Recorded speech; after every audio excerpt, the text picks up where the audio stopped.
Shri Gurubhyo Namaha. Good morning, everyone. Again, welcome back to third segment of this week's Weekend with Wisdom with Swamini Svatmavidyananda ji. She has been teaching about the philosophy of Kaivalya Upanishad and how it prepares one to attain self-knowledge. And without further ado, I would request Swamini ji to start her session. But just one point, I would repeat that post your questions on Q&A box, and Swamini ji will take it up at the end. Thank you. Thank you. ॐ भद्रं कर्णेभिः शृणुयामदेवाः भद्रं पश्येमाक्षभिर्यजत्राः स्थिरैरङ्गैस्तुष्टुवागुंसस्तनूभिः व्यशेम देवहितं यदायुः स्वस्ति न इन्द्रो वृद्धश्रवाः स्वस्ति नः पूषा विश्ववेदाः स्वस्ति नस्तार्क्ष्यो अरिष्टनेमिः स्वस्ति no बृहस्पतिर्दधातु ॐ शान्तिः शान्तिः शान्तिः ॐ सहना भवतु सहनौ भुनक्तु सह वीर्यं करवावहै तेजस्विनावधीतमस्तु मा विद्विषावहै ॐ शान्तिः शान्तिः शान्तिः. Going to the teacher, Ashvalayana, the sage, who approaches the teacher, Lord Brahmaji here, approaches him with a question. And that is the question we will see for the next two sessions. We'll see the question briefly and we will see the answer of Lord Brahmaji in greater detail. Okay. So the question that is posed by the sage itself is very revealing. It's for us, for the sage Ashvalayana, it's a question. But for us, the seeker, for anybody who identifies as a seeker, it is more like an answer, because the question is at such a level that it reveals Ashvalayana's already pre-existing knowledge about this. In fact, one wonders, why did he go to the Guru? That also will be discussed, as in the consequence of this topic, in the consequence of dealing with this topic. So let us look at the question. He approaches the teacher, as we said, vidhivat, and then he says, adhihi bhagavaha, adhihi bhagavo brahmavidyām varishthām, sada sadbhihi sevyamanam nigodham, yaya achirat sarva papam vyapohya, parat param purusham yati vidvan. And from the question itself, we can gauge his preparation that we talked about yesterday, the six-pack, the Shamadhi Shatka Sampattihi, and which is included in the four-pack, which is what? Sadhana Chatushtaya. All this is very evident in the question itself. Bhagavaha, O Lord, adhihi. Adhihi means teach me. Teach me. And teach me what? You have to say, is it some kind of how to cook this, or how to go here, or some very interesting dance moves? No, he goes straight to the point. Brahmavidyām adhihi. This adhihi literally means teach me. It's an imperative mood in the Sanskrit language. Lot, imperative mood means what? There is a kind of an urgency. It's almost like he feels so close to the teacher and he feels that he is prepared for this knowledge. So it's like an order. Jalam anaya. There is no please, bring me water. There is no please about it. There is no will you, can you, nothing. There is just Jalam anaya, bring me water. This is something you will say to any, your household member, friend, anybody, hey, bring me some water. Jalam anaya. And there is an urgency. Don't bring jalam in my next life. Don't bring me water. Bring me water right now. Abhi, now. So this adhihi, the mood, the imperative mood, brings with us a certain kind of an order. And how does Ashvalayana, who is addressing Bhagavan as, the teacher as Bhagavan, Hey Bhagavaha, it almost seems contradictory. So, Bhagavan, you go with folded hands and then you are supplicating yourself. There is surrender, there is respect, but then there is also an order. How do the two go together? The two go together because there is a natural law that when there is preparation, there is the self-knowledge, adhikritasya adhikara. I told you yesterday, this adhikara is there.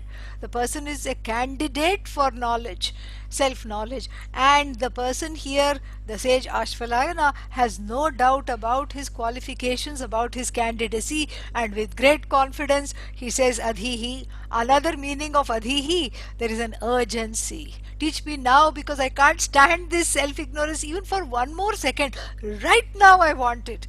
Right now, teach me, give me. Like sometimes when you go to the temple with a certain urgency, so you tell Bhagavan, make me well right now. Let me have this right now. There is a kind of a closeness. There is a kind of a closeness for this demand, which is a valid demand, because you go to the teacher to, ask for knowledge, and the demand shows the urgency. So, and adhihi also technically because it comes in all the Upanishads, and in the Taittiriya Upanishad also adhihi comes, and somewhere else also adhihi comes. Adhihi bhagavo brahma.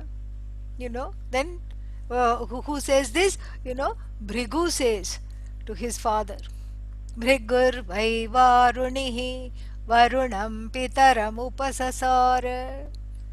He approaches his own father, this Bhrigu, and then says, Adhihi bhagavo brahma. Teach me Brahman, O revered sir. You are my father, but you are now, I invoke the teacher in you. You know this. All this time I have seen you just as my father. Now I am seeing the teacher in you. Adhihi. So since there is a recurrence, we see that there is some kind of a technical, understanding of the word other than the grammatical understanding we have just seen. And what is that technical, the shastric understanding, that shastriya understanding of the word adhihi, other than its immediacy that it conveys, or other than the candidacy of the person who is asking for it, that righteousness of the candidacy which has been earned through lot of effort, that also it conveys. In addition, adhihi has a very interesting meaning, madartham smara. Madartham smara means, you're asking the teacher to teach, but the teacher has no need to teach. The teacher says, if the teacher says, I don't need to teach. Why? Because you're the one who is ignorant. I already have knowledge and I have other, things to do in the world. Maybe I'm writing a book. Maybe I'm sitting in samadhi. Why should I teach you? So, so adhihi has the request here built in. The word itself has the built-in request. Madartham smara. Please recall, what do you teach? How do you teach? You please recall how it was for you when you approached your teacher. You see? This is a very safe and a beautiful thing here. You're transcending the personality of the teacher and catching hold of the parampara. Otherwise, one gets hung up on the personality of the teacher, how the teacher looks, how the teacher talks, what the teacher, what the teacher likes. You get hung up on the, not only are you bothered by your own ragadveshas, you get hung up on the teacher's ragadveshas also, or you imbue upon the teacher certain ragadveshas, and you catch on to that. That is what is a cult. Vedanta is not a cult. There is nothing cultish about it, because here you are asking the teacher to go back to his old days or her old days. And when she approached her teacher, what was it like for her? What was it like for her what was it like for him when he approached his teacher way back? Adhihi, madartham smara. And now the teacher cannot refuse. The teacher cannot say, I will not teach. Recall for my sake. Madartham smara means, please recall for my sake. See how beautiful it is. Recall that brahmavidyā, meaning not only what was taught to you is important, but the way in which it was taught to you, very, very important. That methodology, because the teaching is given along with the methodology, that epistemology of the teaching, please recall for my sake, sitting in front of you asking for this knowledge. Adihi Bhagavaha, O revered sir, please teach me what brahmavidyā, what is vidya, brahmanaha vidya, brahmavidyā, knowledge of Brahman. We cannot say here it is a aupachariki shashti, it is a sixth case, a genitive case we are using, but it is just for lip service, because knowledge of Brahman assumes that Brahman is an object about which there is some knowledge, how it looks, how big it is, what it likes, what it doesn't like, where it is situated, etc. So all these things are non-objectifiable. Brahman is everywhere, is everything, it is you, and so therefore you cannot have knowledge of Brahman. It's like, like if it's a aupachariki shashti, it's as though, lip service sixth case, like saying the head of Rahu. Rahu is a shadow planet. Raho ho Shiravat. So Rahu is a shadow planet. And if you say head of Rahu, where do you go? It's just for the sake of, pointing out.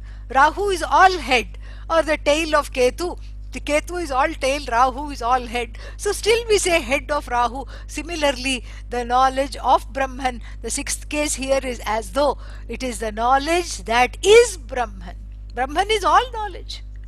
So Rahu is all head, Brahman is all knowledge. So the sixth case doesn't have a grammatical sense here.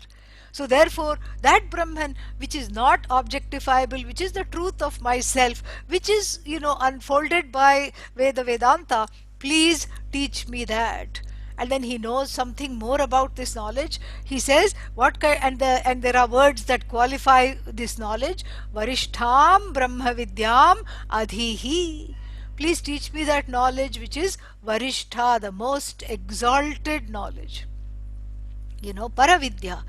Because, it's not that the other knowledge, other bodies of knowledge are not exalted. That is not what is to take away from here. What is to take away from here is that this knowledge which is the most exalted, why? Because all other knowledges ensue forth, depend upon, resolve into, and are sustained by this knowledge alone.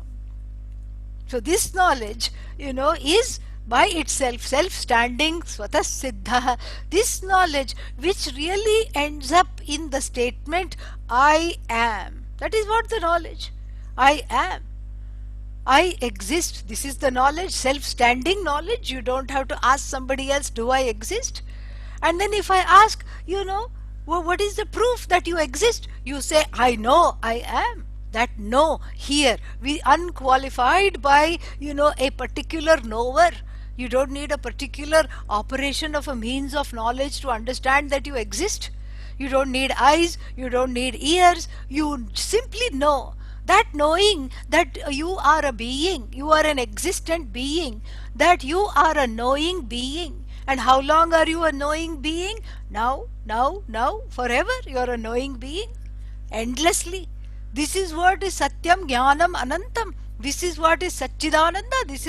This is that knowledge. And that knowledge is the most exalted because that is the most basic fundamental understanding of yourself as a knowing being who is free of all afflictions, all limitations. That knowing being, upon that depends branches such as psychology, all ologies. This ology is a Greek word, logos, knowledge. All other knowledge relative, this knowledge self-standing, non-negatable, absolute.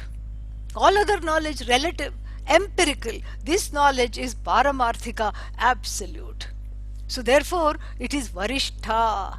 Varishtha means it includes every other knowledge.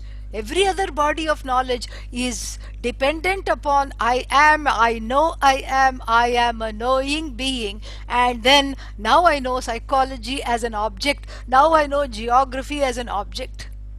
But but then this knowledge transcends everything.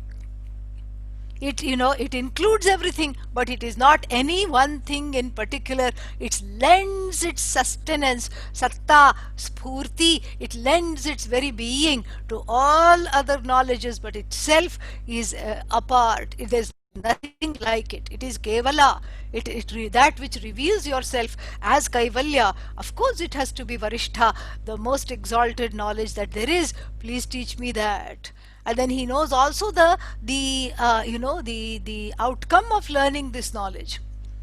Yaya vidvan, because of which the prepared person, the sage, the knowledgeable person here, vidvan, what happens? Sarva papam vyapohya.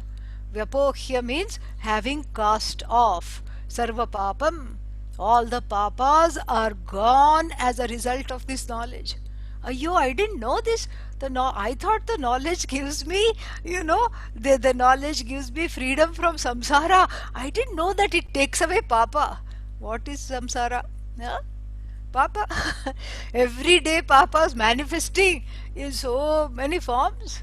That is alone samsara. There is no other samsara than this papa punya cycle, which we traced back yesterday to karta, bhokta, bhokta, karta cycle. I am an agent, I am a doer, and I am unable to manufacture what I want, and then so that's what happens? Then I have to do again because I am unable to accept the results of action. Then I do again, then I am again unable to accept the results of action. This is what is Papa Punya cycle. This is what is Papa. And then, and it is clear that this Ashvalayana, the sage, has some idea of the Mundaka Upanishad, which declares Vidyate Hridaya Granthihi Chidyante Sarva Samshayaha Kshiyante Cha Asya Karmani Tasmin Drishte Paravare. Knowing this para means Brahman here, as non-separate from avara means jiva. Yeah, one meaning. So knowing this Brahman as non-separate from jiva, kshiyante cha asya karmani. Karmani means it is a plural, and since we have dual, it is three, for all three forms of karma that we talk about. Prarabdha, what you have to experience in this life. Sanchita, that invisible bank account where all the karmas are stored. Agami, what you are going to accrue in this life by the expenditure of the free will. This agami is applicable to only human life. Because a donkey, if it kicks, even if it kicks a sadhu, you have to question the karma of the sadhu, not the donkey. Donkey will not accrue you have to question the karma and the sanity of the sadhu who went and stood behind the donkey. You cannot question the donkey. The donkey, his nature is to kick. It is within the law. So therefore, this agami karma is only for the human being, human-like, being with free will. In any other loka also applicable. So these three karmas are gone. How are they gone? Because I thought karma doesn't go, that's what it keeps me going. Karma is gone because the karta is falsified. I am a karta, the notion is dropped, by which knowledge, then the karma is also gone. Like if a person has a lot of wealth and then dies intestate, means what? Has not made a will. This much will go to the wife, this much will go to the husband, whatever it is. He or she dies intestate. Has not named any family members because maybe they were in the pink of health, maybe they didn't think they would die, but somehow, heart attack, road accident, something happened, person is gone. Then, there is so much money sitting in the bank account. I mean, later that different chapter, the spouse and the children will come and fight over it. We are not interested in that part of the example. That's not the example here. The example here, is simply to highlight the question: who does this, uparjitam, this dhanam, this money, this wealth that has been accrued by the man or the woman who is no longer alive on this earth, no longer on the earthly plane. Who does this money belong to? Can you say the money belongs to that person? No, because the person has left. Similarly, this sanchita karma, all this sanchita karma, all the agami karma the person of knowledge will not do, because the person is free of kartritvam. All the, prarabdha karma also, prarabdha, the body continues even after knowledge, but the body continues for the others to see. The other people perhaps see the jnani falling sick, the jnani in the wheelchair, the jnani leaving the body, all that the other people see. And the other people say Jnani has got flu, Jnani has got some difficulty, Jnani has got heart trouble, Jnani has diabetes. This is what the people around say. The Jnani doesn't say I have diabetes. Yeah, that's why whenever you gave Pujya Swamiji any kind of sweet, he would eat. No problem. There was no, there is no body identification. The jnani, for the jnani, it is tyakta prarabdha. The jnani has become the one who has given up the prarabdha also, because there is very basically, like a thread of an identification may be there. Just enough to do, sharira yatra, the journey of the body. But other than that, there is not much identification at all. Very beautiful here. So all the karmas die because the karta in you dies. You don't die, you are immortal, amrita. You know, you don't come to an end, but the kartritva buddhi comes to an end. I am karta, that wrong identification that we talked about. I am a desirer, I am a doer, now I am a, victim of my own doing. All that beautifully goes. And then what remains is just this, this knowledge. You can enjoy this knowledge away from the grip of samsara, from the grip of this all, papa punya, and this all, karmas, the karmic residues, no longer there. How wonderful it is. And Ashvalayana already knows that, and he says, yaya sarva papam vyapohya, by which knowledge, yaya, vidyaya, yaya brahmavidyā, what sarva papam vyapohya, having got rid of all the papas. When achirat, this is very nice, this also Ashvalayana knows. Chirat means after a long time, achirat means not after a long time, and because you cannot put a timeline on brahmavidyā. We can put a timeline on a retreat, like this is a four talk weekend retreat. We can put a timeline. 10-day retreat, 1 month retreat, 3-year course of study. You can put a timeline on how much you're going to teach or how much you're willing to listen to.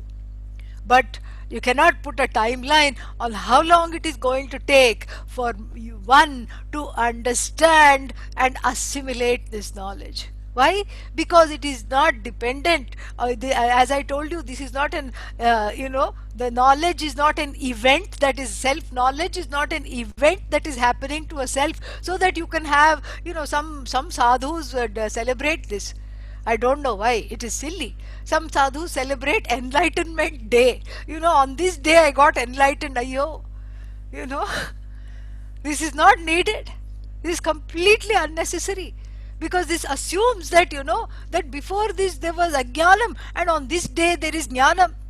And then what is this, and the Bhagavad Gita and all the texts tell us unequivocally, they tell us, they drill into our heads one thing and one thing alone. What do they tell us? They say, ajnanena avritam jnanam tena muhyanti jantavaha.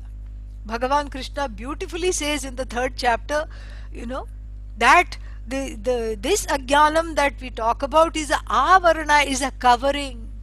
It's a covering. That jnanam is already you. That I know I am is already there.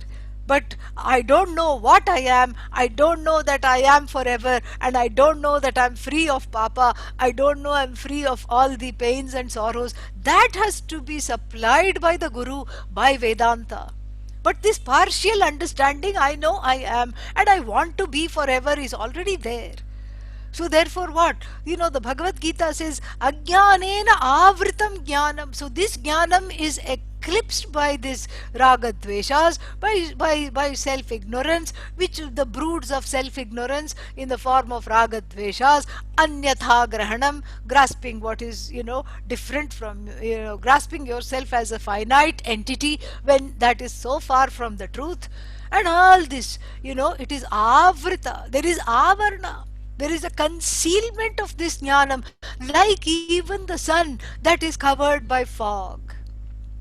And then, and a relative ajnani looking at the sky will say, oh, the sun is covered. And one of the students of Adi Shankara, Hastamalaka, says, is the sun covered or is your buddhi covered? Can the sun ever be covered? In fact, if you say it is a cloudy day, and if you say it is a cloudy day, it is because of the light of the sun. You can even see the covering. Ghanachanna drishtihi ghanachanna markam manyate atimudha. Somebody who is terribly deluded alone says that, oh, the sun is covered. Ayo murkha, ayo, you are deluded. Your vision is deluded. Your vision is covered. The sun is not covered. Your vision is covered by non-understanding. So here, this is what the whole thing is. So it is not that this jnanam is going to be, drilled into the head and planted there by the teacher. That is why it makes it, that's why the issue of, non-trusting of the vidya and the teacher need not come here. The teacher is merely jhadu wala or jhadu wali. Jhadu wala means a sweeper. The one who gets into your head, into the buddhi, and sweeps up, rakes up all the dried, raga dveshas, all kinds of dirt, dust, cobwebs, suspicion, doubt, fear, sorrow, etc. Clears the place so you can just have darshan of the goddess Meenakshi sitting within the buddhi. The teacher is just what is that? A cleaner. That is what the teacher is. And sage Ashvalayana knows this very well. And he says, please, this is what. And then how long will this sweeping takes place? How hard the teacher has to work and how long the teacher has to work. The teacher cannot say, neither can you say. It depends on what the job there is to do, how many raga dveshas are there. In fact, it's a joint sweeping. You also sweep one side and the teacher also helps to sweep, and sometimes the teacher sits and points, you have missed a spot there, you have to go back and, clean here in this area. Very beautiful. So there cannot be a timeline. Therefore, but you cannot say it's going to take a long time, because how long does it take for you to recognize, for example, I am holding a pen in my hand? How long did it take for you to see the pen? It is instantaneous, because the eye is in the form of a means of knowledge, enough to appreciate the pen, to cognize the pen are open, and in fact you saw the pen. And if in fact it is so immediate and so sure that the knowledge of the pen instantaneously takes place, you can't will yourself not to see it. Suppose now if I hold the pen like this and say, please look at me, look into my eyes, but do not see the pen, you cannot oblige. You have to see the pen, because knowledge takes place. So knowledge is always achira, instantaneous, but then the assimilation may be inhibited by the prejudices, the strong prejudices and preferences and doubts and despair, everything lurking in the heart. Therefore, you don't know how long it will take. Achirena adhigachati, Bhagavan Krishna also says in the Bhagavad Gita, and this is to, have the hope that the knowledge will definitely come if the preparation is there. The preparation in fact is 9/10 of the knowledge. And then what? Parat param purusham yati vidvan. The wise person attains, gains, and again I have to put the word gains within apostrophes, as though gains, because it's a gain of something that is already gained, but it is, not understood. So one word I skipped, which I have to go back to, nigudham, not understood, nigudham. Nitaram gudham, that which is the best kept secret. So the best kept secret is what? Let's say only I know it and I don't tell anybody else. That's the best kept secret. The Upanishad, coughs here, wanting to be let, it says, what? The best kept secret is that which you yourself also don't know. Nitaram Gudham, it is hidden even from you. Your own glory is the best kept secret. Rajavidyā, Rajaguhyam, ninth chapter of the Bhagavad Gita, opens with this, promise that, that I will teach you this king of knowledge, the secret of all secrets. And the best kept secret, as Bhagavan Krishna, says as a joke in the second chapter itself. Ascharyavat pashyati. People look upon it with wonder. The Vakta, the teacher, is always in wonder. Even though the teacher has studied, he delights in sharing this knowledge. The student, of course, is always in delight, listening to the knowledge. And then what? The greatest ascharya, the greatest wonder of all is, even after teaching it is not understood. that's the greatest, perhaps irony, and that is perhaps the greatest, wonder of all. And then, then here also he says, he uses the word nigudham, deeply hidden. Nitaram gudham, always hidden. Nishchayena gudham, definitely hidden, because one is born in self-ignorance. Hidden from who? From you. That is when it is fun. That is why you need a teacher to, open the skull a little bit and let all the raga dveshas air out, and then so you can, see. So you can see your own glory, you can abide in your own glory as that, as that Brahman who is what? Described here as Parat Para. Para means beyond. What is beyond? Beyond now. What is this beyond? I thought beyond is everything. What is this beyond? But, the Shastra wants to make it extremely clear. One para, here is the cause, is the manifest cause of all the manifestations. How did this one Brahman, this Kevalam Kaivalyam Brahma, how did this one Brahman become many? This is a very, common question that is asked by people. How did this one become many? And that's why we always use the example of the pot, and then the pot and the clay, and then, there may be 1,000 pots, 1,000 pieces of earthenware, but one clay, 1,000 ornaments, one gold.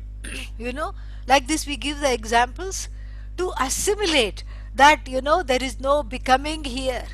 When you think of becoming, it's a very unbecoming thing to think of Brahman as becoming the Jagat. So therefore, what is brought in conceptually, what we bring in is a power, is an as though power of Brahman, Maya Shakti, whose power to manifest, she herself unmanifest, because you cannot really, she is also very difficult to objectify, being part of Ishvara, she's also not, she also cannot be objectified. She is unmanifest. And then manifest. So the manifest, is again Ishvara, but Ishvara with Maya Shakti manifest. Unmanifest is again Ishvara, but with Maya Shakti as a potential to create. But then if we keep on looking upon Ishvara as just the creator, then what happens? Then we miss out on a lot. Because then that Dvaita Bhava, that duality between myself as a devotee and the creator somewhere who is everybody, who is everything, not locally available, that doesn't go. And that duality is what needs to go. So therefore, therefore the whole teaching, deploys itself in the form of a very interesting equation. The equation is looking upon Ishvara without what we call Ishvaratvam, Ishvarahood. Yeah. Let's say Ishvara is wearing a crown. Yeah. This Ishvara is Brahman with a crown. What is Brahman? Myself as a self-conscious being, that consciousness, that self-awareness, that awareness without a second, that awareness which is Swatah Siddha, which does not need to be established by anything, any other source or force, and that awareness which is non-negatable, because I can never deny my own existence. This consciousness, this awareness alone is called Brahman. Kevala, this awareness is Brahman. And this awareness, qualified by the will to create along with the Shakti, is called Ishvara. So that awareness, upon this awareness is superimposed the creatorship, yeah, creatorhood. So, it's all, and that, and it is superimposed as though by what? By this as though Shakti, Maya Shakti. And like I have joked many times before, Maya is a seamstress. She is a, designer seamstress par excellence. She has a boutique, Maya boutique. And then, you know, let's say, Ishvara says, stitch me a gown. Who are you? I'm the creator. I'm all knowing. I'm all powerful. So what do you control? I control everything. I'm the Niyanta, Karta, Dharta, Bharta, Harta, Niyanta. I'm the controller of the whole universe. Make me a dress. And Maya, let's say, this is I'm imagining this, okay? Maya obliges, yes sir, and she makes for Ishvara she makes an elaborate satin gown, a velvet cloak with what? Gold, sun is there, moon is there, all the celestial bodies are the solar system, and the galaxies are the border of this cloak. Fantastic cloak, because Ishvara says, I'm the ruler, I'm the creator. And then Jiva says, I too want a cloak. He got such a nice cloak, I too want a cloak. Jiva also trots off to Maya and says, give me a cloak. Who are you? I'm miserable. I'm an idiot. I don't love myself. I'm full of fears and tears. Make me a dress. And Maya stitches a cloak which is full of rags, patchwork, like some joker wears on the street, lined with teardrops. That is the border, full of teardrops. And the Jiva wears this and says, oh, I'm an idiot, I don't know. And Jiva sees Ishvara in the cloak, that same Brahman wearing the cloak of Ishvara, and says, oh, look at you, you're so glorious. Look at me, I'm so inglorious. This is the division, this is the divide. And what does Kaivalya Upanishad do? With the deployment of the Mahavakya, which we won't have a chance to see because we are not covering that. That's why I'm covering it right now. With the deployment of the Mahavakya, similar to Tattvamasi, you are that Jagat Karanam Brahma. Look beyond the cloak. Cast off your cloak of misery and look beyond this Ishvaratvam. We are not looking beyond Ishvara. There is a difference between Ishvara and Ishvaratvam, Jiva and Jivatvam. Jivatvam means Jivahood, Jivaness, again an abstract noun. Ishvarata or Ishvaratvam means Ishvarahood, again an abstract noun, which is given by the suffix, tva, tvam. And then, so what is this abstract noun? The abstract noun is is qualifying that which is unqualified, as though qualifying something which is unqualified. Ishvara, Jiva, Satyam, yes, Jiva is Ishvara. Jiva is nothing other than Ishvara. But then that separation takes place when that cloak of misery is taken on as one's own, hugged and identified with. And so all that the Jiva has to do is cast off the cloak with the help of this knowledge. So casting off one's own cloak of misery is what is called in the technical analysis tvam pada vichara, an inquiry into the word you. Who are you? Are you this body? No, that's part of the cloak. Are you this miserable mind? That's part of the cloak. Are you the notions? That's the cloak. Cloak means that which hides. So you cast it off cognitively through this understanding. This is Tvam Pada Vichara. But the knowledge is not complete here because it is only half knowledge. Because the Mahavakya is what? Tattvamasi. That is a very quintessential Mahavakya. Tattvamasi. And this Tattvamasi is the Mahavakya, and this Tattvamasi means what? That you are this. You are this. So we have to do what is called Tatpada Vichara. You have to shake up this Ishvaratvam and you have to see that yourself as this Brahman first, beyond this body, mind, sense complex, and then you have to understand Ishvara as what? As someone who is occasionally a creator. When there is the cycle of creation, when there are things to manifest, when there are karmas to exhaust, then the Jagat expresses itself. Then in relation to the Jagat, Ishvara gets the crown. I am creator, I am Bhagavan, I have shed the, bhagas, 6 kinds of virtues, all knowledge, all resources, all Aishwarya, all overlordship, etc., etc. I have all these things. But that is an imbued and as though imposition, superimposition upon this Brahman who is free of Ishvaratvam, and the misery is an as though superimposition upon the same Brahman who is free of Jivatvam.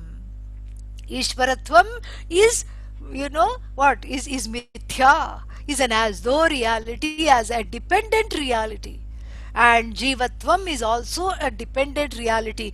And when I see that these are dispensable, these are not intrinsic to the definition of Brahman, these are just incidental to the definition of Brahman. These are not intrinsic to the definition of Brahman. Just like potness is not intrinsic to the definition of clay. When I see clay, I don't see pot, I see only clay. But the other way around you cannot say. When you see pot, you see clay. But when you see clay, you don't have to see pot. This is what is parat paraha. Parat param, parat param purusham. Purusha means Bhagavan here. Sarvan purayati. That Bhagavan I have to see as myself. That Bhagavan I have to see as non-separate from myself, through this operation of the equation of I on the one hand and Bhagavan on the other hand. I have to remove, this is through Lakshana, it is not through Vachya.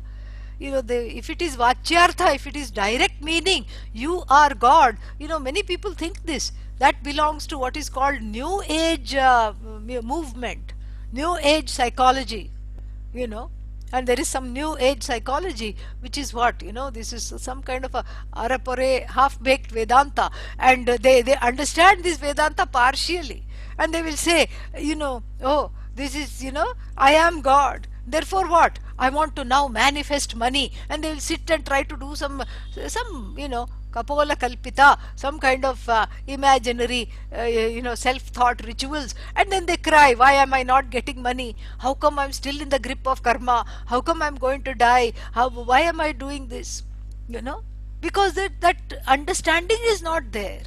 That it's not the direct equation, you as Bhagavan. No, that's impossible. That is foolishness. So how does the equation operate? The equation operates through, bhagatyaga lakshana. Through lakshana, through indicative words. Words that indicate you who cannot be defined, who is already self-evident. So we have certain indicatory words. Sat, Chit, Ananda, Parat, Para. These are all indicatory words. And so those indicatory words point to you who is already self-effulgent, self-evident, who doesn't need to be told that you exist. And when they point to you as all-knowing, all Brahman, all Bhagavan, then what happens? That identification with the smallness, with the body, with the limited body, mind, sense complex drops. That is what is how it goes. So therefore, you can't have this new age half-baked understanding, I am God. It is not a direct understanding. You will still be a devotee. Jnani is also a bhakta, but that jnani knows I am non-separate from Bhagavan. It's a cognitive effort, and it's a cognitive understanding. It's not something that has to be manufactured. So sarvan purayati iti purusha. So this purusha alone I am, and this purusha is what? Purusha is person. That's the meaning of the word purusha. There's only one person. Uttama purushastvanyah paramatmetyudahritah यो लोकत्रयमाविश्य बिभर्त्यव्यय ईश्वरः. There's only one being, Purusha. That is Ishvara, and that is who I am. I'm non-separate from that one reality, one conscious existent being who is all knowledge and without any limitations. That I am. This is what is the understanding. Like I said, Ashvalayana puts us in doubt. Is this the answer to the question? Is this who is talking? Is Lord Brahmaji talking, or is this the question? And if already the questioner knows so much, why does he need a guru here? You know, very interesting. And but here Ashvalayana displays his candidacy, as an exalted candidacy. Parat param purusham yati vidvan. The sage, the knowledgeable person, goes to this Purusha. Goes means sees, attains oneself as this Purusha. This Purusha is nothing but the Bhagavan within, which is free of raga dveshas, which is free of the angular, jagged, ragged, jaded, faded personality. The personality is lost. When the personality is gone, Purusha prevails. All those angular raga dveshas, all these preferences, prejudices, kama, krodha, lobha, moha, etc., all these, difficult to, these recalcitrant, resistant emotions, difficult to deal with, all of them are tamed. And then the Purusha appears, manifests within. Appears means was always there, is seen as you, is owned up as you. Please teach me that. And what does Lord Brahmaji do? He had two options. He could have said, oh, I am not your teacher, go your way, find somebody else. Or he could have accepted Ashvalayana as the student. And here, naturally, when somebody comes to you with so much fervor, so much passion, so much understanding, and all that is perhaps shining on the face of Ashvalayana, and it is evident Lord Brahmaji is moved, and then he responds. And what does he say? Tasmai sahovacha pitamahascha. Tasmai, unto him, saha, Lord Brahmaji, a long time ago, because, the Upanishad wants to show that this knowledge is timeless, and it has been coming to us from Bhagavan from a long time ago to underscore the veracity of the knowledge and the authenticity of the source. Ha is used. Ha means a long time ago. Uvacha replied, who? Pitamahascha. Pitamaha, the great grand sire of the universe. Because Lord Brahmaji created all these beings, and the beings created many more beings, and those beings created many, many more beings. And so what do we have here? Lord Brahmaji is the great grand sire of the universe. Pitamahascha, the elderly person. And again, the elderly person here is a great source of knowledge, because there is confidence. You don't go to a baby for brahmavidyā, and rarely will you go, even though in the tradition we have the Lord Dakshinamurti, who is 16 years old, Lord Ayyappa, all these examples are there, but those are exceptions rather than the rule. Because in this knowledge, experience is valued, because that experience is gained, through through Shama, Dama, etc. One gains a lot of, qualifications. And so, all these gray hairs are valued, this experience is valued, wrinkles are valued. And so pitamahascha, another way of authenticating the knowledge. And he just says one word, which is actually a whole compound: Shraddha Bhakti Dhyana Yoga Davehi. Avehi Janihi.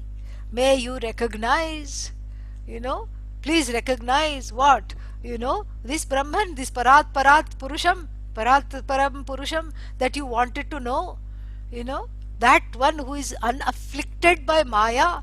Either, Ishvara, of course, doesn't come under the spell of Maya, and Jiva, losing the self ignorance, is also free of Maya. And so the cloak may remain, but the cloak becomes what? Falsified, as it were. I can see beyond the cloak. I may be wearing the cloak, but I don't identify with the cloak. That is the whole idea. And so, how do you gain this knowledge? He gives a formula. He gives a recipe for gaining this knowledge, which is going to be the topic for the rest of this session and the next. So he says, Shraddha Bhakti Dhyana Yogad Avehi. So, by resorting to a combination of Shraddha here is Astikya Buddhi, we'll be seeing this in detail, Bhakti, devotion, and then Dhyana, contemplative enquiry, contemplation, and which is manifest as a contemplative enquiry. So, to some kind of an antaranga sadhana he gives, where these three words, antaranga sadhana means an inward practice, a cultivation of an inward practice through these three words: Shraddha, Bhakti, and Dhyana. Very, very beautiful.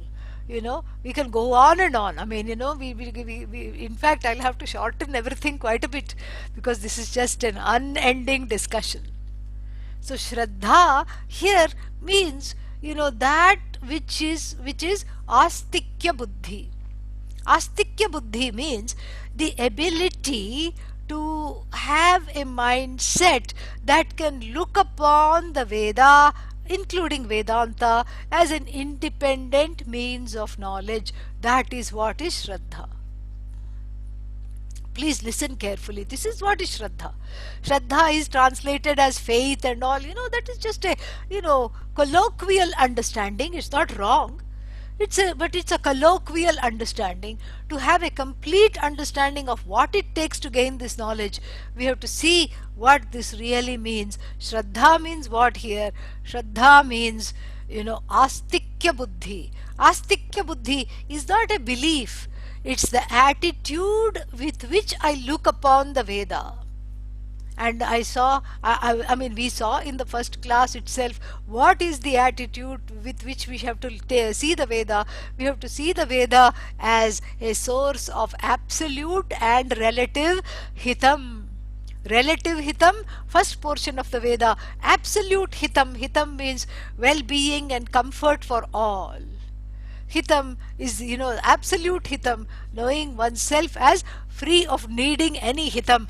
That is what, is the last portion of the Veda, Upanishad, Vedanta, etc. gives. So the Veda together with Vedanta, what is it? It is something that is telling me that is good for me. This is what is called Shraddha. But then so many people come along, so many books will say, if you go to the bookshop, and then there is one what is called self-help section in the bookstore. Especially in airports, etc., you find this self-help section. Bookshops also have this, which have half the titles begin with DIY. What is DIY? Do it yourself. And if ever you find a book DIY Vedanta, please don't buy it. Because Vedanta is not DIY. You cannot do that, because you yourself come in the way. That's why the Upanishads is not to be read. It is to be listened to again and again until the ajnanam is, utsaritam, is driven away. Until the ajnanam is driven away, it is to be, repeatedly listened to. You are free to go read the Upanishad. What will you hear? You know, you'll read Chandogya Upanishad. You are that. Aha, next. You know, nothing goes in. No infrastructure, nothing goes in. You turn the page. Brihadaranyaka Upanishad, Sarvam Khalvidam Brahma, all this that is here is verily Brahman. You say, I don't think this is possible. Next, you know, and then what? You Mandukya Upanishad, I am Atma Brahma. Next, you don't think the I am Atma, this you that you think of as 5 feet so many inches tall and as having a limited mind, a limited emotions, limited bank account. This one you are Brahman. Not possible. If I was Brahman, why would I feel miserable? And then you come in your own way. Your own infrastructure comes in your own way. Why? Because the book, has to be activated. The book is, the words of the book are indeed a means of knowledge, but they are, what is that? Dead Shabdarashi. They come under a regular branch of knowledge that is called Aparavidya. Shabdarashi, they're just a heap of words. Angiras, the guru, tells his student Shaunaka in the Mundaka Upanishad, this is all a heap of words, because he says, what is this knowledge gaining which I can gain everything? And, two forms of knowledges are there that have to be studied, apara and para. And what is apara? Apara, he starts with a very big list. Rigveda, Rigveda includes Aitareya Upanishad. That is relative knowledge, that's not absolute. How strange. Okay, Yajurveda, and Yajurveda includes so many Upanishads, starting with Katha Upanishad, etc., etc. And then, what is that? That is also a heap of words. They don't do anything to you. You can buy all the books, you adorn the bookshelf, nothing happens. And then what? Sama Veda, oh, Chandogya Upanishad, gone. Kena Upanishad, gone. So that is also not he's not going to free me. No, not the words of the book, not the book. The book is not going to free you. The words also ununderstood are not going to free you. You can have a discussion. You can become a scholar. You can be become a Vedanta PhD. Now lots of these, graduate studies are cropping up all over the USA and in other countries. Unfortunately or fortunately, I am teaching in one of those places. Occasionally I offer a class. So, it's a mixed blessing. Because do you want to live the knowledge or do you want to discuss the knowledge? That is the difference. If you want to discuss the knowledge, by all means, hoard the Upanishads. Hoard the Bhagavad Gita and all the bhashyas and rattle off, all the bhashyas that are written for the Bhagavad Gita, Madhusudana and this Kavi and, Anandagiri and of course Adi Shankara, all these things. And rattle off who has written the bhashya for this and then, this is not a scholarly pursuit.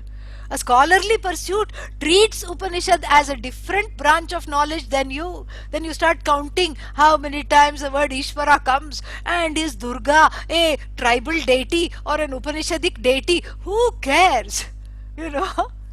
Understand the essence of Durga. What is this Durga you understand? That is what is important. But people make the mistake of just sort of this, it is very easy to be beguiled and keep the ahankara in place as the master of the Upanishad by, writing books and then, spewing all kinds of things. And so that doesn't take you anywhere. That doesn't free you. You may write 1,000 books, you may read 2,000 books, but then what? Like Narada, you will be secretly admitting to yourself, Soham. Soham here is not Aham Brahmasmi. Soham here is Hoham. I am a humdrum person. Soham Shochami. I am still subject to sorrow. Yes, samsari, very, very sorry. I am a samsari. After what? You are a scholar of the Upanishads. Not enough. That's why it is Aparavidya. Incomplete. without being activated by the Guru, without being understood as a pramana, as a means of knowledge.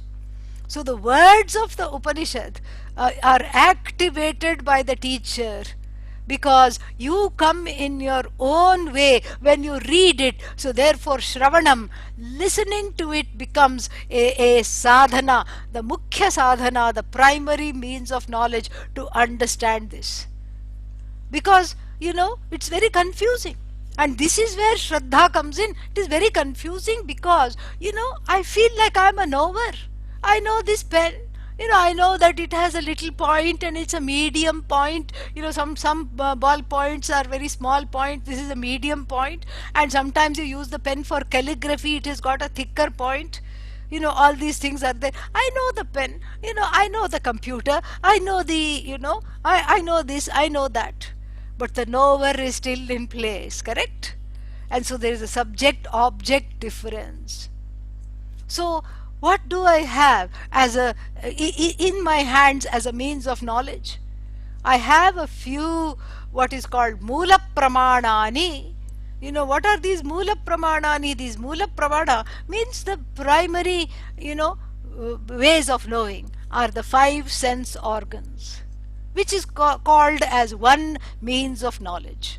Pratyaksha. Aksham prati pratyaksha. So this I see, I hear, I pick up smells, I taste, I touch. This is what it is. These are the five means of knowledge. Based on this, you have other means of knowledge available to you. What is the next means of knowledge? What is another means of knowledge that is available to you? You can infer. Inference. One step inference, anumana, more than one step inference, arthapatti. All these are means of knowledges. Because you look outside, the roads are all wet, and of course it is already monsoon season, and you say it must have rained. You didn't see the rain, you didn't hear the rain. You were in nirvikalpa samadhi, you were enjoying undisturbed samadhi sleep. But then what? You understood that, you look at the roads, you see that they are wet, and you infer the rain. And then what? Other things of inferences, more than one step inference, like medical discoveries, how the coronavirus behaves and how it is transmitted, and why you have to wash hands all the time, like your life depended on it. All these are discoveries requiring more than one step inference. They observe the outbreak. Aha, so many people. Aha, they were indoors. Aha, they were not wearing masks. And therefore there is this cluster infection from one birthday party. They are able to, deduce. This is what is called arthapatti. This also you can do. You don't need a guru for this. You don't need a guru for, seeing a bird flying in the sky. You can do this directly. You don't need a guru to say it has rained yesterday. You can do that. So in addition to these three, pratyaksha, anumana, arthapatti, we have two more at our behest. We have what is called, upama. Not what you are going to have for breakfast, but that is upma. Upama means comparison. Like if I were to tell you that, there is this animal in India that is called Nilgai, and it looks like it is a cross. It looks like a bison, but it's got the muscles and the strength of a horse. It's got kind of a body build, the bone build of a horse, but it looks like a bison. Then when you go see this Nilgai, you will say, aha, that is upama. By comparison, we know many things. We'll say it is just like this. Like supposing you can't find something, you're asking somebody to find something for you. Just say it's in that box. Which box? The other day we were looking in that white box. It is like the white box, but a little smaller. Upama. It's a means of knowledge. Then finally we have at our behest one more means of knowledge called anupalabdhi, the cognizance of absence. It's not absolute absence, because there cannot be absolute absence which can be cognized because the cognizer is present. The cognizer, the presence of the cognizer cancels the possibility of absolute absence. There is no absolute absence. I mean, that's as good as saying you don't exist. If you say the truth of the world is nothing, who is saying, are you existent or not? And if you are nothing, how can you say that there is nothing?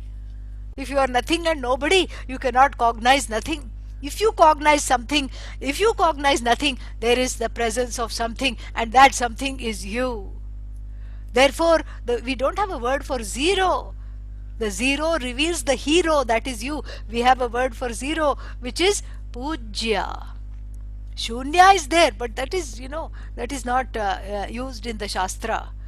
Shunya is there, but pujya. Pujya means what? When I say there is nothing here in this room is empty. Who does it reveal? It reveals me, the most worshipful one according to Vedanta.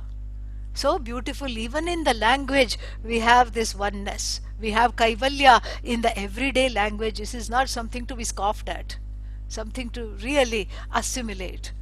So then, this is there a pot in the palm of my hand? You say no. Why?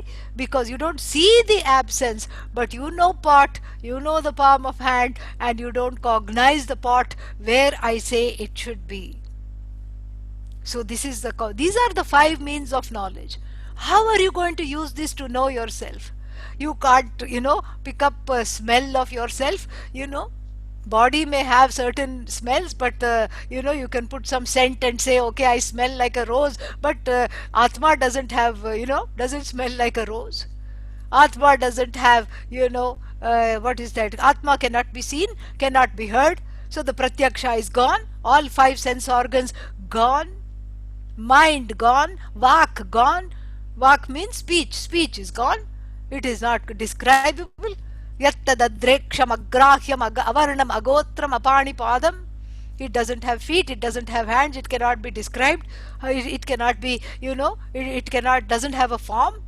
How are you going to describe it? Pratyaksha gone. Oh, I infer, I exist. In fact, somebody tried that. His name was he was a philosopher, Descartes. Descartes was a French philosopher who said, what did he say? I think, therefore I am. So that means when Descartes slept, he didn't exist because he was not thinking in sleep. Did he exist in sleep or not? Yes, because he woke up the next morning to say, I think, therefore I am. This was a classic case of putting Descartes before day horse. This is what it is. You can't say, I think, therefore I am. I am, therefore I think. Fortunately, Sadbuddhi prevailed before he died, and he said, no, I am, therefore I think. He changed this. He changed what he said earlier. So you cannot infer. So Arthapatti gone, Anumana gone, one step inference gone, multi-step inference gone. You cannot know yourself through these things. And then you cannot know yourself. Atma, I am like. Atma is like what? It is Kevala. It's the only thing there is. It is incomparable because there is nothing like it. There is nothing unlike it. There is nothing other than it. It doesn't have a daddy. It doesn't have a mummy. Who are you going to compare it to? So comparison gone. And in fact, even all the Vedanta poets struggle to, to compare the Atma to perhaps sky, space, because it is all pervasive. That's all. They have very limited examples. Space or sun, that's all. Sun because it is, self-effulgent. Space because it is all pervasive. Those are the only 2 as though comparisons. So then what? What is left? Anupalabdhi. Therefore I must not exist. Great conclusion. You must be a Brihaspati. Of course, when you say in Sanskrit you must be a Brihaspati, that is just a joke. You cannot conclude you are not, because you very much are. You very much are an existent being. How can you conclude that you don't exist? So therefore, all 5 means of knowledge that you operate as a conscious knower are out of your reach. They are completely out of your reach. You can kiss them goodbye. So how are you going to know? That's why you need to introduce Vedanta as a sixth pramana.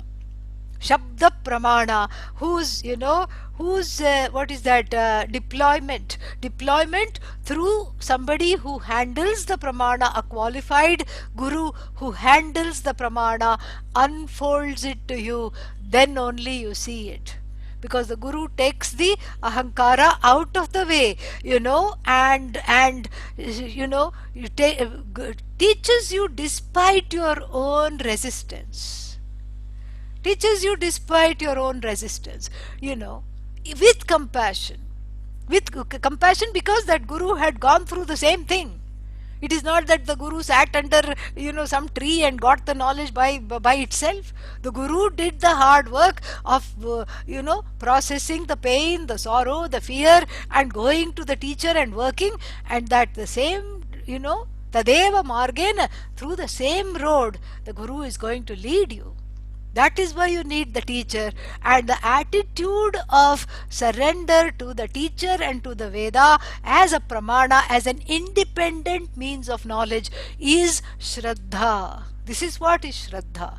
This is what it takes. I have to be able to see the teacher. Shastrasya guruvakyasya satya buddhi avadharana sa Shraddha kathitha sadbhihi yaya aksharam adhigamyate. So, Shastrasya, with reference to the Shastra, the Vedanta, book of Vedanta, the knowledge, Guru Vakyasya, with reference to the words of the teacher, Satya Buddhi Avadharana. Avadharana means what? The ability to hold on to that benefit of doubt. Yes, I cannot see it yet, but what they must be saying is true. That is what is Shraddha. Giving the benefit of doubt, allowing the pramana to operate itself. Because in other means of knowledge, you operate the pramana, you are the knower, and you say, I, deploy, I see with my own eyes, I, I hear with my own ears. Actually, even the eyes and ears, you think you operate, but you don't really operate.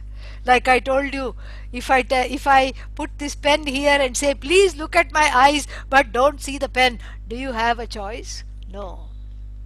So where is the choice in operation of the pramana? You can just have the choice to open the eyes, so period. That's all. But you cannot really will not to see. You cannot even will, for example, to see. If there is something to see, if the eyes are open, if the pramana is there, and the prameya, that which is to be known, is there, the prama takes place, knowledge takes place instantaneously. We already saw this. It's very, very profound. And we'll have more of a chance in the evening session to go over this, but I want you to listen to this carefully.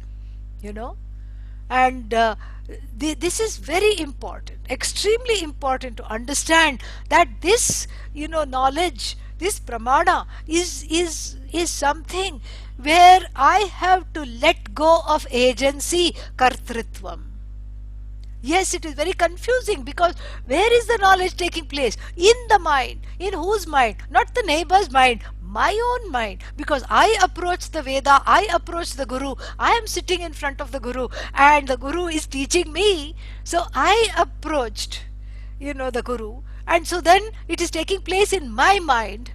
But then I don't have a choice. The mind is merely a receptacle of the knowledge, a place where the knowledge takes place, because it has the buddhi, the ability to cognize that knowledge.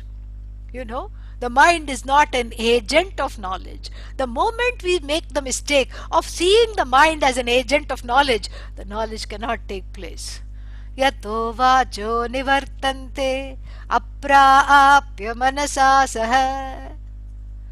This is the Taittiriya Upanishad reiterating this point. And what does the Taittiriya Upanishad say? Once upon a time, the mind and the speech, who are great friends, skipped hand in hand, like, children along a road. And they said what? We are going to conquer Brahman and bring it to the whole universe. and they got a big send off. Let's say in the village that they lived in, everybody put garland and tilak and did arati and sent them. Yes, nobody knows Brahman. You please bring back. How to you bring it back? You catch Brahman and bring it back. So they went after a big send off. Yato vacho nivartante, from which the mind came back sadly, aprapya, having not gained Brahman as an object, of knowledge. Along with a sad speech. Speech could not describe Brahman, mind could not capture Brahman. They both came back kicking a pebble along the road on the way back, and they went back into the village. Even though they went away with such a big send off because everybody was excited for them, they came back skulking in the middle of the night because they were ashamed. They were ashamed to not be able to objectify this, unable to objectify. So it is not in your hands. The mind is simply a place where the knowledge takes place. Jagatah adhishthanasya upalabdhisthanam eva manaha. So this mind is just a place where the adhisthana of you, the source of you, the truth of the Jagat, the truth of Ishvara, that is what is revealed. The mind is simply a place. You have to make it ready for the knowledge. It has to lend itself to being a place. That lending the mind to the teacher, giving the mind to the teacher to reveal that knowledge is what is called Shraddha. Trusting that the knowledge will take place, because what I am is already non-separate from this, from this which I want to seek. This is what is Shraddha. So although the first 5 means of knowledge you think you operate because they are centered on the body mind sense complex, you identify with the mind, you identify with these knowledges, they seem atmiya, they seem what is that, intimate to you. And this one comes like, it looks like it's coming from outside. Some guru is there and some book is there, and then you have to trust the guru to reveal this to you. In fact, what is this guru? It is you. It is you cannot yet see. The guru models the abidance in your own glory, which you are on the way to emulate very soon. So the guru is you. Ishvara is you. But for the sake of the learning, we make this artificial divide, so that this becomes the last frontier of duality, where I make this artificial divide. Bho Guru, I am your Shishya. I say, I am your Shishya, and then please teach me. I beg for this knowledge, because I know. And this is what Ashvalayana knows. This is what makes Ashvalayana a great student. This is what has prepared Ashvalayana for this knowledge. He knows he cannot do this by himself. He knows that the Veda, which is Hitam, teaches me the absolute Hitam, will show me this, will reveal to me despite myself. In fact, the knowledge doesn't take place because of you. The knowledge takes place in spite of you. Yeah. Because this is so interesting, it's full of paradoxes. This non-dual knowledge is given through an artificial construction of duality, Ishvara, Guru, Atma, etc. Jiva, Jagat, Ishvara, it is all talked about like this. That is the first paradox. Second paradox, in order to know about myself, I have to supplicate to another human being, another person. Second paradox. Third paradox, that this knowledge is in the form of words, but the book also is in the form of words, but the book is dead knowledge. It has to be made alive. Fourth paradox, the knowledge takes place in spite of myself. Despite myself, despite being full of ragadveshas, somehow the knowledge takes place. The guru has to go through the obstacle course, which is my mind, and somehow lead me to this knowledge. Obstacle course, we have like children's races, little hurdles. Raga, dvesha, ahankara, fears, tears, all these things, resistance, all these things the guru, swerves the obstacles and leads you to the innermost chamber, the sanctum sanctorum of yourself. That is what the whole thing is. But the guru holds your hand and leads you. Sometimes, like the child, though the jiva is kicking, screaming, not now, I am seeing an ice cream here, I want balloon, I want ice cream. That also the guru says, okay, you come along, take the balloon, come along.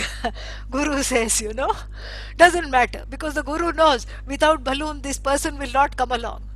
Balloon, ice cream, etc. is karma yoga, along, along with, all the pursuits. I'm also pursuing moksha. Moksha is foremost, but, I have other, subservient pursuits, which I say, Guru says, come along. Yeah, but I have a spouse, bring the spouse. I have children, bring them also. No problem, come along. Nobody is left behind. This is the beauty of it. This is so, so wonderful. It is just fascinating.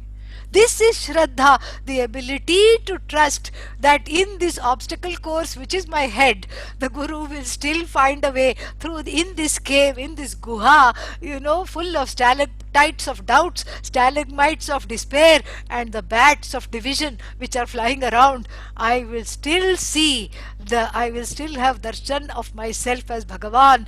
This trust pending understanding is called Shraddha. Please equip yourself with that. The student here, Ashvalayana, is advised, because this is the first and in fact the only thing that is needed. If Shraddha is there in full measure, all the other things come along. Shraddha is the master key, to qualify for this knowledge, to cultivate which, one needs some more, understanding, which we will be seeing in the last session. Om Purnamadah Purnamidam Purnat Purnamudachyate Purnasya Purnamadaya Purnamevavashishyate. Om Shanti Shanti Shanti. Harihi Om Shri Gurubhyo Namaha. Harihi Om. Thank you, Swamini ji, for yet another very insightful session. I think we have three questions. The first one is, I feel like I have understood the content of your talk, but it evaporates soon. Can you suggest a book or something which, gives the essence of your talk? Do you think Vedanta Sara of Sadananda Yogi or Atma Bodha will help me assimilate the thoughts you have given us? Please guide. Yes, all those books will help.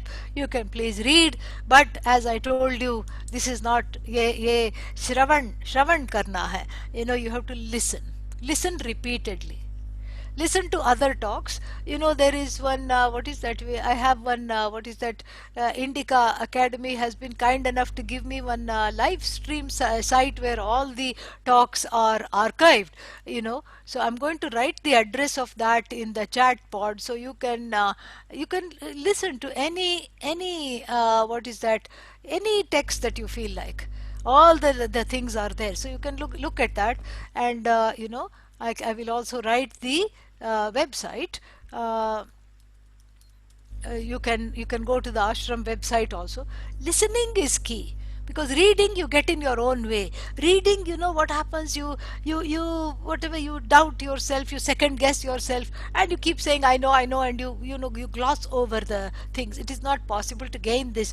You have to because it is lost immediately. It's as though lost. It's not really lost, it is there with you, but since it appears to be as though lost, that means a little more abidance is needed in that. So please do shravanam of some more texts. So anupalabdhi is very simple. Is there a pen in my hand? Yes. Is there a pen in my hand? No. Anupalabdhi is the absence of something in a specific place. This you can cognize. It's not total absence. It is not absolute absence, because there is no absolute absence. Okay, that's all it is. Yeah, it's a means of knowing the absence of something. Should I restrict myself to one guru? Well, that is what is generally advised, not because the guru has some ego that I have, that one has to have followers, but it is generally advised because you resonate with the person, and you resonate with the way of talking and the certain what is that technical concepts and the explanations they deploy.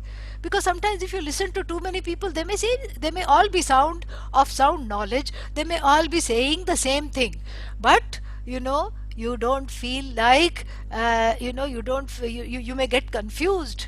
Somebody says Brahman, somebody says Bhagavan, somebody says Ishvara, and all those terms, if they're not understood properly, can be confusing.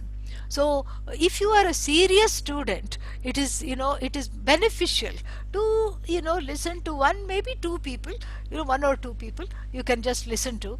And or you can stick, if that's not possible, you can stick to one parampara, like Arshavidya, or Chinmaya, whatever it is, whatever resonates with you. You stick to one Vedanta parampara, sound parampara, and then, that is also okay. The next question I refer to Nitin, because I don't know, is this going to be available on YouTube? Yes, yes, it will be. It is already being live streamed on YouTube. Okay. You can check it out. And I also wanted to add that Swaminiji's lectures are also on Advaita Academy YouTube channel. So you people interested can check out the videos there as well. Yeah, and then in the chat box, somebody has written this very sweet and touching note, but not quite true. Let me read that. Somebody said, what was that? Where is that? I'm trying to look. Can you find it, Which Nitin? one? Look in the chat. I'm Yeah. unable to open it for some reason. Uh, Here we are. Yeah, somewhere it was said.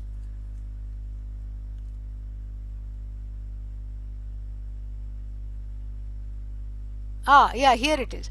Neela says, I wish I could find a guru like Swamini ji. Of course, it is not possible. Why do you conclude like that? You know, why do that is a conclusion. The desire is valid, yes, but it is a conclusion. And the conclusion is based on your observation. I need to do the preliminary work first without a time frame.